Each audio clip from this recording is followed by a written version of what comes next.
compliance with the Open Public Meetings Act, Chapter 231, Public Law 1975, laws of the state of New Jersey. The Borough Clerk has prepared a schedule of the meetings of the governing body of the Borough of Kenilworth for the year 2021. The Borough Clerk has posted a true copy of the schedule on the bulletin board located at the front entrance of Borough Hall, and has mailed true copies of this schedule to the local source, the Star Ledger, and the Home News Tribune, and is maintaining a copy of the schedule in her office during the year 2021. During the public health emergency caused by coronavirus, the Borough Council will continue to meet on the regularly scheduled meeting dates at 6 p.m. The council meetings will continue to commence as soon as possible after the work session. Accordingly, the notice requirements of the Open Public Meetings Act have been satisfied in regard to this meeting. Please stand for salute to the flag. I pledge allegiance to the flag of the United States of America and to the republic for which it stands, one nation, under God, indivisible, with liberty and justice for all. Roll call, Madam Clerk. Councilwoman Cesari? Here. Councilman David? Here. Councilman Finestrella? Here. Councilman Ladati? Here. Councilman Pence? Here. And Councilman Puglisi? Here. All were present. Okay, is there a motion to approve the minutes of the work executive session and council meetings of January 27, 2021? So moved. Second. Motion made by Councilman David, seconded by Councilman Ladati. All in favor? Aye. Various advisories were received from the New Jersey State League of Municipalities.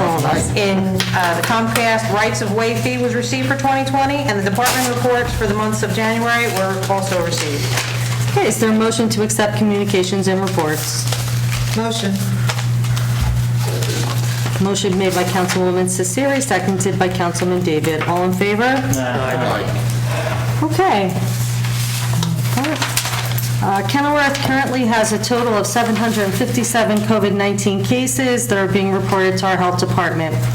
94 of these cases have fallen in the past 30 days, with 17 new infections in the past 7 days.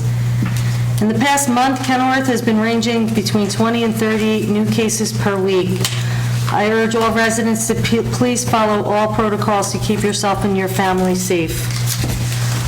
In celebration of Black History Month, ethnic and racial identities are important for people, particularly for those members of minority groups. Personal identity generates a sense of belonging. Knowing our past opens the door to our future. Black Americans have had major and lasting influences on American culture, especially through art, literature, poetry, fashion, dance, and perhaps the greatest influence through music. The recent historic inauguration of Kamala Harris as the first woman and the first woman of color to become the Vice President of the United States shows that we as a nation are working harder to create a more inclusive and loving nation. There have been many influential Black men and women in our history who stand out. One for me personally is Rosa Parks. Her strong spirit and audacity always impressed me. One of the greatest quotes that she ever said that still sticks with me. She said, "I had no idea the history was being made. I was just tired of giving up." I think that's a lesson that we can all benefit from. If many of you are unaware, the park on 9th Street was originally named for Martin Luther King, but was renamed in 1977 to honor Thomas Urquhart for his community mindfulness to the local children and take care of the park. Thomas lived across the street for many years. He lived his life caring for others and contributed to a true sense of community in our borough. It's a nice coincidence that we also celebrate Valentine's Day in February. Love is powerful because it transforms and evolves throughout the course of relationships and the journey of human life. Love is deemed by everyone as the most important thing in life. Happiness is hugely linked to giving and receiving love. If we want to live peacefully, we must be tolerant. We must accept each other's opinions and preferences, even if they are in a way we personally don't agree with.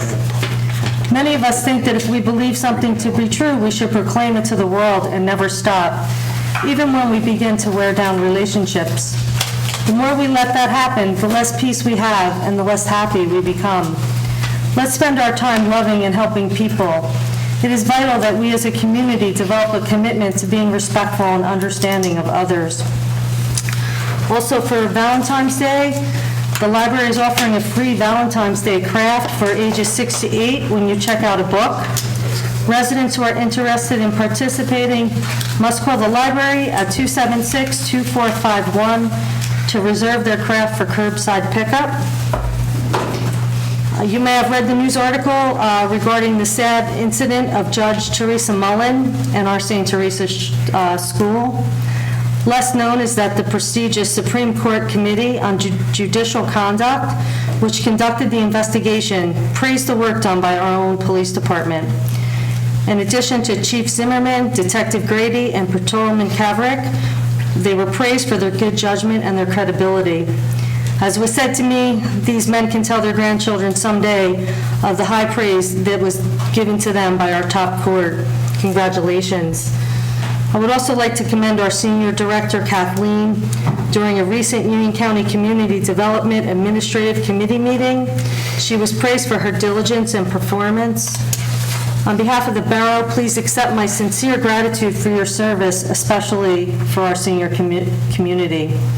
Also, in regards to our senior community, there will be a free tax preparation service offered to all Kenilworth seniors and veterans on February 16th. There will be 2 sessions from 9 a.m. to 1 p.m. and 2 p.m. to 5 p.m. Please call 908-422-1724 to schedule your appointment today. This event is sponsored by Louis DeMondo Civic Association, Popal Financial, and Veterans of Foreign Wars of the United States. I'm grateful for the generosity of those involved in organizing this event for our community. I hope our veterans and our seniors take advantage of this opportunity. I'd like to wish everyone a happy Valentine's Day. Please stay safe and well, and be kind to one another. Thank you. Okay, Finance Report, Councilman Ladati. Finance Department met tonight at 5 o'clock for our initial meeting with the CFO. We discussed future dates and the RVSA. We'll have more notes on it prior to our next meeting and prior to the next council meeting. We just had the meeting tonight. I'd like to thank Councilman Finestrelli and Councilman Puglisi for attending. Sandwiches were provided by Laura because it was 5 o'clock, it was dinner time, and we came right here. The Finance Department is processing first quarter tax bills for 2021. And if you paid by today at 4:30, there was no interest. Otherwise, interest is going to be subject from February 1st on. So if you haven't paid yet, you're getting a hit there. Senior tax reimbursement program, the deadline was February 1st, so you may have missed out on that, and I think you may have. The 2020 senior property tax reimbursement applications are going out today. They're going to take about 2 weeks to get in. You should have it by March 5th. If you don't get one, the number to call is 1-800-882-6597 between 8:30 and 5:30 p.m. You should get an answer by then. Monday, the Finance Department will be closed for President's Day. So have a good President's Day. Thank you. That's all I have, Mayor. Okay, thank you, Councilman Ladati. Department of Public Works, Councilman David. Thank you, Mayor. Short and sweet. As everyone knows, the last couple of weeks we've had 2 snowstorms, one major blizzard, one not so bad.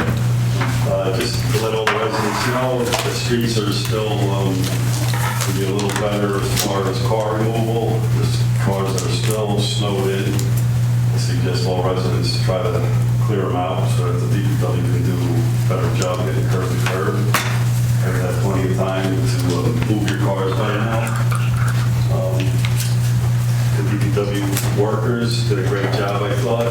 They spent a lot of time out there salting and snow plowing and put a lot of effort into it. And that's all I got. There is a report that there's possibly some more snow coming. but we'll have to see. But that's all I got. Okay, thank you, Councilman David. Department of Public Safety, Councilwoman Cesari. Thank you, Mayor. In the month of January, there were 1,583 calls for service. The Kenilworth Police Department would like to welcome its newest police officer, Officer Frank Crisafulli, whom is being sworn in tonight at this council meeting.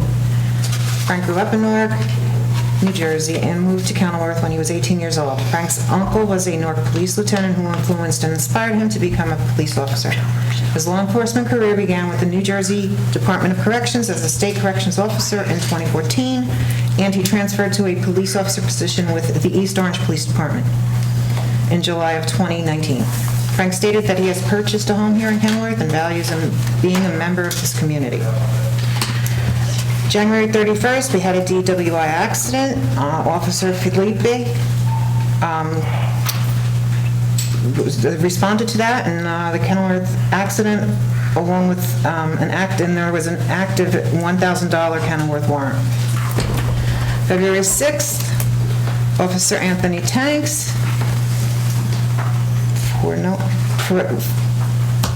arrested for Jordy Pintato on an active no bail warrant out of Newark, New Jersey for aggravated assault. And that's all I have for public and safety. Thank you, Mayor. Okay, thank you, Councilwoman Cesari. Planning and Zoning, Councilman Fenestrella. Thank you, Mayor. For the month of January, construction report is as follows. Building fees are $11,018. Trust state fees, $784. Miscellaneous fees, $1,235. Foreclosure, vacant property, $3,000. And trailer storage fee of $4,800. That's all I have, Mayor. Okay, thank you, Councilman Fenestrella. Recreation and Fire, Councilman Pence. Thank you, Mayor. On February 4th, Rec had a meeting via Zoom. They discussed having their Hearts and Snowflakes Winter Valentine Hunt on Saturday, February 13th, between the hours of 9 and 12. You can pick up your paperwork. Further instructions and details are on their Facebook page. They're also trying to meet with the middle school baseball and softball coaches to get the season going. That's all I have. Okay, thank you, Councilman Pence. Health, Education, and Human Services, Councilman Puglisi. Thank you, Mayor. And the only thing to report is that the Library Board of Trustees will be meeting tomorrow, February 11th at 6:30 p.m. If you would like to attend via Zoom, you can call the library at 908-276-2451, and they'll get you the Zoom information. That's all I have. Okay, thank you, Councilman Puglisi. There was a request to remove resolution number 5 from the consent agenda, so resolutions 1 to 4 are listed on the consent agenda and will be enacted by one motion. All items will be recorded individually in full in the minutes. Is there a motion? Remove number 5, right? Correct. Okay. Motion. Second. Motion was made by Councilman David, seconded by Councilman Ladati. Councilman Cesari? Yes. Councilman David? Yes. Councilman Fenestrella? Yes. Councilman Ladati? Yes. Councilman Pence? Yes. And Councilman Puglisi. Yes. The next resolution we have up is resolution number 5. This is a resolution accepting the planning board's approval and acceptance of the preliminary investigation study for redevelopment and authorizing, and the council authorizing an area designating an area as an area in need of redevelopment for Block 183 and Lot 9. Make a motion. A second. Okay, motion made by Councilman David, seconded by Councilwoman Cesari. Councilman Cesari? Yes. Discussion. Yeah. Discussion. Is there discussion on this? None? No one has any discussion? Okay. I'd like to know why 5 was pulled. I would too.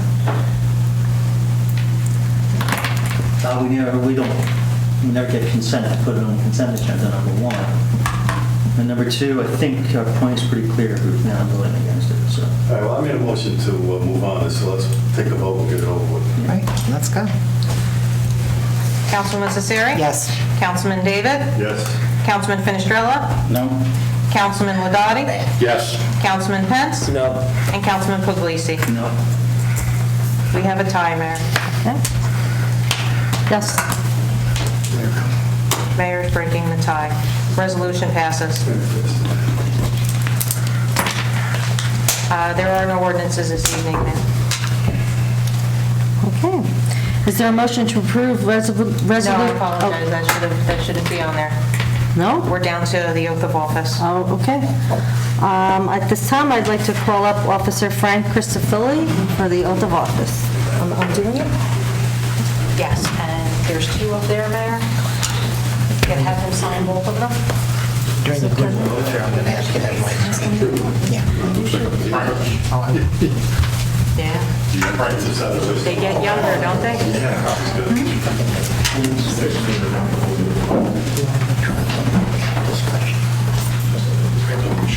Discussion on that. Mayor, come on, Mayor. Have the mayor's report. Maybe behind is better, only because... No, just step this way so she can come over. Get on camera. Oh, okay. Just step back so that everybody's, you don't. Good. Take some.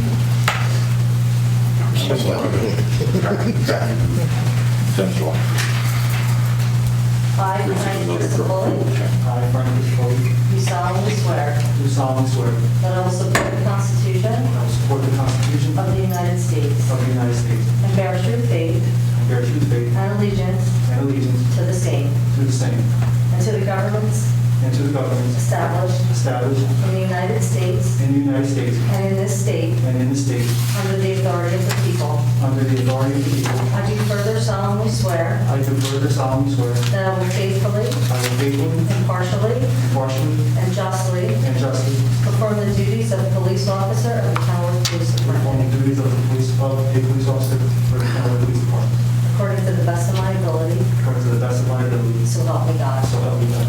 Congratulations. Thank you, Mayor.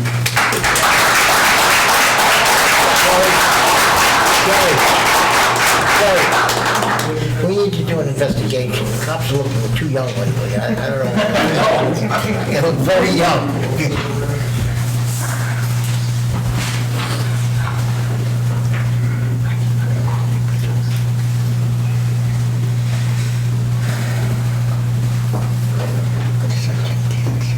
Younger than my son. Is it scary? They look so young. You remember when police used to look old? I know.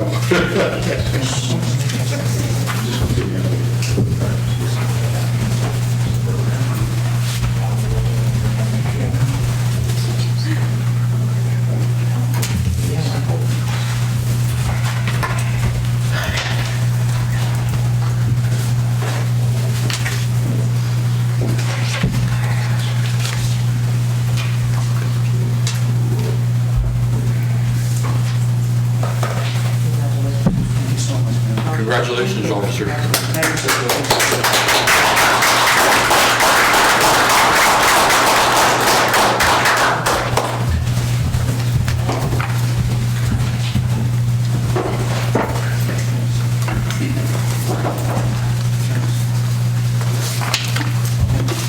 Okay. I have a proclamation. February is Black History Month. Whereas the observance of Black History Month calls our attention to the continued need to battle racism and to build a society that lives up to its democratic ideals. And whereas in the face of incredible prejudice and hardship, African Americans have enhanced and advanced every aspect of American life through courage, determination, faith, and resolve. Their fight for equality, representation, and respect motivates us to continue working for a more promising, peaceful, and hopeful future for every American. And whereas we honor the extraordinary contributions made by African Americans throughout history in our economic, cultural, spiritual, and political development, and we renew our commitment for equality, representation, and respect for all. Whereas the Borough of Kenilworth continues to work toward ensuring a community in which all citizens, present, past, and future, are respected and recognized for their contributions and potential contributions to our community, the state, the country, and the world. And whereas the Borough of Kenilworth is proud to honor the history and contributions of African Americans in our community throughout the state and the nation. Now therefore, on behalf of the Borough of Kenilworth and the council, I, Mayor Linda Karlovich, do hereby proclaim February 2021 to be Black History Month. I encourage all citizens to celebrate our diverse heritage and culture and continue our efforts to create a world that is more just, peaceful, and prosperous for us all. In witness whereof, I hereunto set my hand this 10th day of February 2021. Okay. I'd like a motion to open the floor to the public at this time. So moved. I'll second. Motion made by Councilman Ladati, seconded by Councilman Puglisi. All in favor? Does anyone have anything for the good and well-being of Kenilworth? Please come forward, state your name and address. Bob Herbert, 14 North 12th Street, Kenilworth. Earlier at your work session, you guys talked about the sump pumps being hooked to, our sewer drainage. And years ago, there was a job created by the Lou Giordano to do the inspections. And what I understand, he's still doing it. But I'd like to make a suggestion that maybe you talk to the building inspector and the subcode officials when they do interior inspections of open permits, even if they don't want to get involved with the resident, they could take a note and report it back to Lou. That's hooked up there. That might be a way to help to start addressing these problems, I just wanted to make that suggestion. Yeah, thank you, Bob. The next statement I have to make may not be very popular, but it's still America, and they haven't taken my rights away yet of freedom of speech, so. Absolutely. I'd just like to make a correction. In your report, saying that our vice president is the first female president of the United States. I said vice president. As a vice president? Yes. Yes. It's a little hard for her to claim that when President Biden and his administration doesn't recognize gender. So, you can't have it both ways, Well, I was in that report, not his report. So he can report that differently if he'd like. But I see her as a female. I celebrate women. It's got to be one or the other. You have male and female, or you don't recognize gender. You can't have it all. Well, I recognize gender. Okay. And then my last point, I'm concerned with, and I know this is only a local level, but maybe you can talk to people in Trenton, with our new elected president. He is our President Joe Biden, opening up the borders. I don't know how this COVID-19 is going to be reduced. I mean, it interferes with our children's education, social skills, and we all did our part, and now we're opening up the borders for people that don't have any testing or anything like that. Not saying they're all welcome, but there's an immigration system that needs to be implemented and enforced. So I'm asking Mayor and Council, talk to your friends in Trenton to try to convince these people in Washington, do not open the borders during COVID, because otherwise we're going to be living the way we've been living for the last year and a half, and going to continue. If we keep bringing people in that's not tested or been checked out for their health conditions, it's going to impact all of us, and it puts us at jeopardy, especially people that have underlying conditions they can kill. And, Absolutely. It's pretty serious. At the end of the day, our future is our children. Our children need to get back to a normal life. It's really disgraceful what's going on right now. And that's all I have to say. Thank you. Thank you, Bob. Thank you. Okay. How you doing? Chief John Zimmerman, I just want to welcome our newest officer, Frank Crisafulli, the Kenworth Police Department, our family. I know he's going to do a great job. He did a great interview when we interviewed him last year, and his reputation is spotless, his background, and I just want to wish him a safe and successful career here in Kenworth, carrying on your law enforcement career that you started with corrections and with East Orange. And I wish you the best, and for Kenworth, he's going to do a great job. Absolutely. Welcome. Welcome.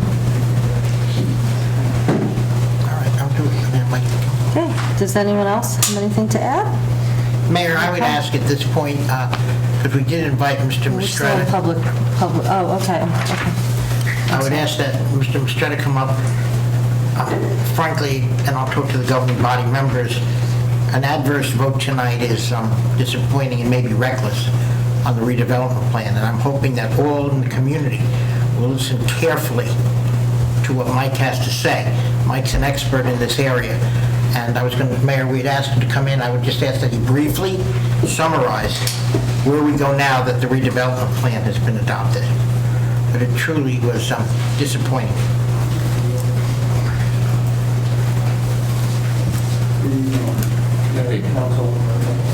Councilwoman.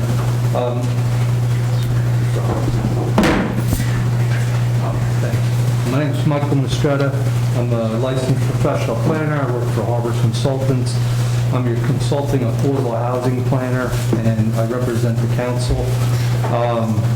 My responsibility for the council is to, assist, work with the governing body and address the compliance issues that we have with respect to, let me try and take this off, with respect to our affordable housing obligation. That's my responsibility to the borough.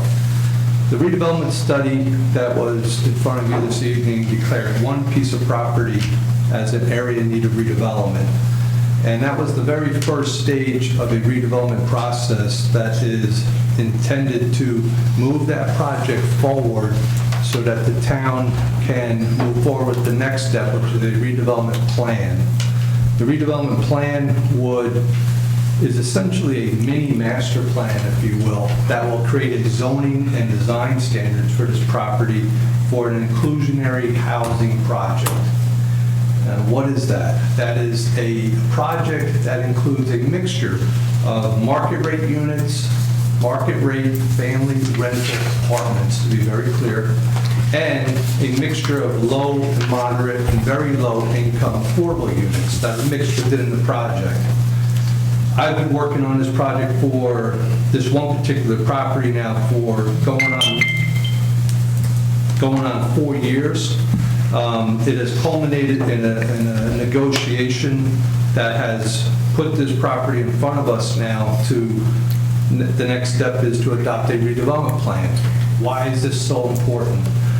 This is the first step in the process of putting together what's called a housing element fair share plan, which is essentially otherwise known as an affordable housing plan. It's a plan that your planner puts together, works with your planning board and your governing body, and it's designed to satisfy our borough's constitutional obligations. We as a borough have this constitutional obligation, right? That is the numbers that we have to address within our plan. To give you some high-level numbers, I'm not going to go too far into all these numbers. I'm happy to answer any questions that you have. But long story short, Mount Laurel 4 came down from the Supreme Court in February 2015. It essentially said the COA process, Council on Affordable Housing in Trenton, was not doing its job, basically defunct. So they took the responsibility from COA, they moved it over to the local courts, and that's where we are right now. And the courts were assigned the responsibility of overseeing these plans. And this affordable housing plan that we have a responsibility to, a constitutional obligation to address, includes a series of numbers. And they're very complicated, but there have been a number of court decisions on it. The one that we need to rely on throughout the state is known as Judge Jacobson's numbers that came down in March of 2018. And it essentially said, our borough was assigned a prior round obligation, a gap period obligation, and a prospective need obligation. What does that mean? Those are the time periods from when COA was first implemented to now. 1987 to 1999 is known as the prior round, and you had this gap period, 1999 to 2015, where you must have, I'm sure a lot of you have read about the back and forth between the state legislature and the court and the government, and so round and around, and it's challenging the rules. They came out with a set of rules, they appealed, we went through this whole process where the rules were ultimately not adopted, and then they came down with the decision in 2015. That's called a gap year. That was a 16-year period. And then we have this new prospective period, which is known as the third round. It goes from 2015 to 2025. So we were assigned an obligation of 354 units. That's our obligation. I'm not here to argue that. That's the number that we've been assigned. My responsibility to you is to put together a plan that starts to address that number. That's my responsibility to you. Now, I have this very large number of 354. I have a developer ready, willing, and able to construct and has brought forward an inclusionary project that's going to have this mixture of market rate and affordable units on this one particular property. And that is the first cornerstone, if you will, of our plan. Mike, let me direct you to, I think, the specific question, because the borough took action tonight. Yep. And I'd ask you to respond based on your professional experience. You need to know this governing body's been getting a number of letters back and forth regarding the experience of other towns in dealing with this issue. But can you explain to the governing body your opinion? If the governing body did not adopt a redevelopment plan, and we came very close tonight, if we had not done that, what is your opinion as to what the Union County courts would have done? Sir, I just want to give a little bit of a flavor of a background on that, but in order putting together this plan leads to the question that tonight you had in front of you, this resolution to support the area need of redevelopment designation. I strongly encourage and I strongly support that resolution. It is in the best interest of the borough to move forward with the redevelopment process on this property, because I just went through all these numbers and obligations, but this is the property that we have in front of us to start to address our need. If this did not move forward, if this does not move forward, I cannot speak for the developer. I represent the borough, but I would imagine we've been working under this quote-unquote good faith up until now. Fair negotiation back and forth between the developer and the borough to put together what we think is the best project for the borough while still addressing our needs.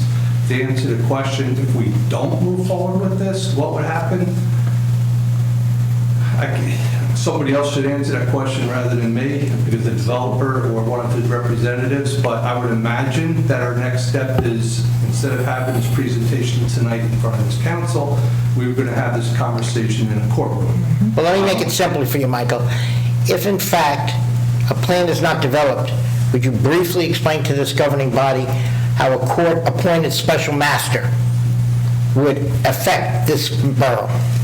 Exactly, and that's why I went through all this series of numbers. All right, but that's what this governing body needs to understand. As your representative, I have a responsibility to put this affordable housing plan together. And we are trying to do it through good faith negotiations with this one developer. That is not our only responsibility. I put those numbers out there for a reason. 354 is a large number. The number that we're talking about with this one particular development, we would capture 25 potential units. With bonus credits, we're still looking at a gap of 322. So we have to put together an affordable housing plan. If we don't do it on a voluntary basis, with all of us in this room, with the assistance of the planning board professionals, other people will do it for us. That's the special master that Mr. Capisa mentioned. That's a court-appointed professional planner who is assigned to our borough, who will look at our zoning, look at these numbers. He or she starts with those numbers, and that's why I keep going back to them, because that person will have these numbers, and I can't argue those. 354 is our obligation. It's a rather very large number. So the special master would come in, and they would start to tell us how to address this number, tell us how to rezone our town, tell us what the height density standards are going to be. And I could promise you, they're not going to be as careful and protective of your borough as I would be. Mike, one other question on this, because this isn't a lecture, but would you please explain, based on your wide experience, how would you assess where Kenilworth stands right now, before this vote tonight, compared to the other 20 municipalities, well, not the other 20, the other affected municipalities in Union County? I don't have, my office represents a number of municipalities in Union County. Off the top of my head, Berkeley Heights, Springfield, Scotch Plains, Kenilworth, and Garnwood, a number of others. We've all settled. We've all prepared our plans. We've gone in front of the court, we've had what's called a fairness hearing, then a compliance hearing. The plan has been reviewed by Fair Share Housing Center, by the court, by the special master, and they've been adopted. They're in place. I went through this time period for a reason, because the prospective need, the third round, what we're in the middle of right now, is 2000, it started in 2015, and it culminates in 2025. We're 6 years into the third round, and we don't have our plan yet. Is there any other community that you would, based on your professional experience, assess as being in the same burdened position that Kenilworth is in right now? I believe that right now the number is Fair Share Housing Center has settled with approximately 325 municipalities statewide right now. That might actually go up a little bit, because I know there's some recent settlements. I'm actually working on a couple of them. There's a few municipalities that are exempt. We are not one of them, so we're like the last group, if I could put it that way. I strongly encourage you to work together on this issue. I can't emphasize it anymore that we have this obligation. It is not going away. And the best advice that I can give you is that you maintain control of your municipality by voluntarily putting this plan together to meet this obligation, put the zoning in place through overlay zones, through a redevelopment like we talked about tonight. There's going to be a whole combination of different mechanisms that comprise this plan. The other question I just wanted to ask you is, you've experienced other towns, and other towns who have not followed this path and have litigated. And I know you've been involved as a witness in a number of these cases, and to her credit, I know the mayor, because she calls her all the time about this, she studies what's going on in these other towns. But my question to you is, what is the cost to a municipality if they do not conform to the Mount Laurel responsibilities? And more importantly, when they don't respond, what ends up happening to them?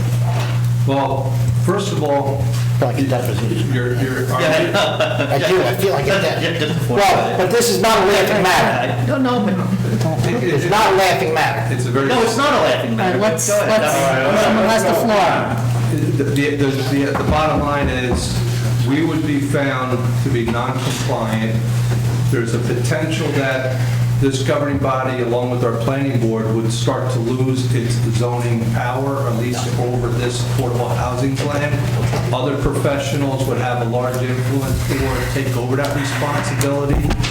To answer the question regarding litigation, yes, I've been involved in municipalities that did challenge, did not adopt a plan, and went through the whole litigation process. Over a 3+ year period, the numbers in that particular municipality, the litigation fees for professionals exceeded $5 million. So just to give you some flavor. Others were more around 1.5 to 2 million who have challenged. It all depends on how complicated it gets, but it quickly escalates. and you quickly lose control of your zoning. And that's the part that I want to emphasize. You're going to pay a heavy financial price, but you're also going to lose the ability, what is very crucial to us, is the power to zone and the power to dictate how we comply with these numbers. They're very large, it's very complicated. This, what you have in front of you tonight, is one resolution for one redevelopment area, one piece of property. It is, in my opinion, critical that that moves forward to the next stage now that it's declared an area in need of redevelopment, and that we work with this developer, we work with the planning board professionals, and put together this redevelopment plan in a good faith manner and a very quick time frame. That is not the only thing I'm going to come to and ask you about, because that's one property on one property to one property. We have a very large number. I'm going to need more. I'll get into that on another evening. But all of this will come together in affordable housing, what's called an affordable housing plan, that will ultimately be filed with the court. Thank you. Well, I think I can say that the last thing I would like to see happen in Kenilworth is a court takeover.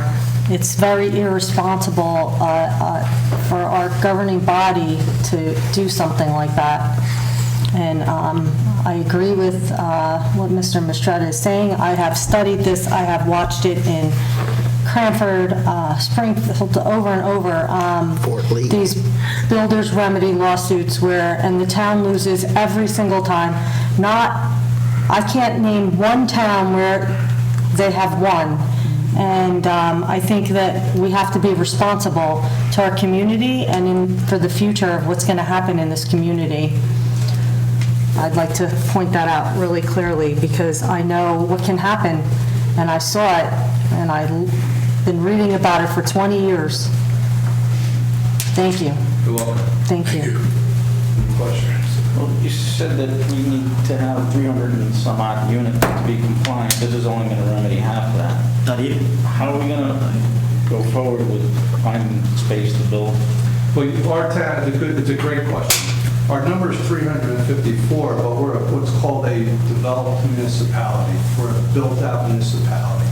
We're what's called a land-poor municipality. So what you do then is you do what's called a vacant land adjustment.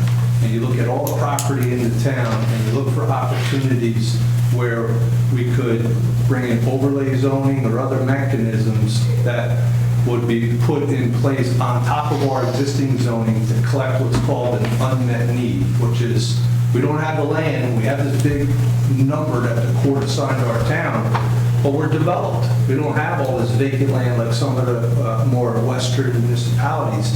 So it goes into a different category that's called unmet need. It's a lower or a lesser, I should have said, number that we have to address within our plan, although we still have to provide opportunities for it. For an example, some of my towns where I don't have enough land, we put in mixed-use overlay zoning in our downtown that allows for an incentive bonus for apartments on maybe the second and third floor above like a restaurant or commercial in our downtown or so forth, and we would slowly capture units along in that manner. Those are the type of mechanisms that we would have to put into the plan. However, Mike, would you give your opinion to the governing body? How compassionate is a special master to unmet needs? The biggest thing the biggest takeaway I would like you to take away from tonight is this is Mount Laurel. The Mount Laurel doctrine is supposed to be a voluntary process where municipalities are supposed to be doing this on their own and putting this plan together. Now remember, this started in this round is 2015. We're already 6 years into it. It's 2021, and I don't have a plan yet. I need a plan. And that's already, I'm already at a disadvantage. I've got one project, but I need to put together a plan quickly with the governing body, with the planning board professionals, and move this forward. Like I said, I think the number is up to 330 towns have already settled and filed all their plans. We're like one of the last groups out there in Yeah, I haven't polled every town in Union County. I don't represent every one of them, but everybody's settled. You don't foresee it being that drastic that they'll force eminent domain and force property owners out to... If there's a court takeover, they could. No, eminent domain is a taking of property. They're not going to do that. The court's not going to use eminent domain. What the court will do is, the court will assign a special master who's a planner, just like me. But that planner doesn't represent Borough of Kenilworth. That planner represents the court. And that person will come here and I don't want to say they'll take over the process. They will have a heavy hand on this process that you're not going to like. Because right now, we're trying to do this in a voluntary manner, good faith efforts. Those are the two keystones throughout this document. We're supposed to be working together as a community and putting this plan together and meet our obligation. And they strongly encourage that you do it through a voluntary process. The court does not want to come here and tell you how to zone your community. But they will. And you know, we need to act. We need to act quickly and professionally and show good faith and continue moving this process forward, particularly on this one piece of property. It's critical. It's in the best interest of the borough. Now that we've got the area need a redevelopment, the next step is we need to come together and put together a redevelopment plan for this property. That's critical. It has to move. Or else somebody else is going to do it for you. So, okay? Thank you, Mike. Thank you. Okay. Anyone else? Okay. Seeing no one, I'd like a motion to close the public portion. So moved. Second. Motion made by Councilman Ladati, seconded by Councilman David. All in favor? Aye. Does anyone else have anything to add or say for the good and welfare of the borough? Yeah, today's my lucky day. Thank you, Mike. Number one is that the current president at Merck retired.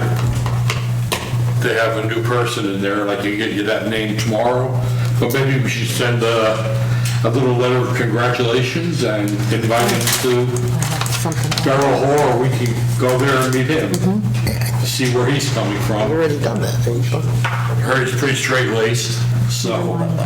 And number two is, on the Kenilworth Board of Education, they're having their budget meeting tonight, and maybe Frank can help me out, or Ken.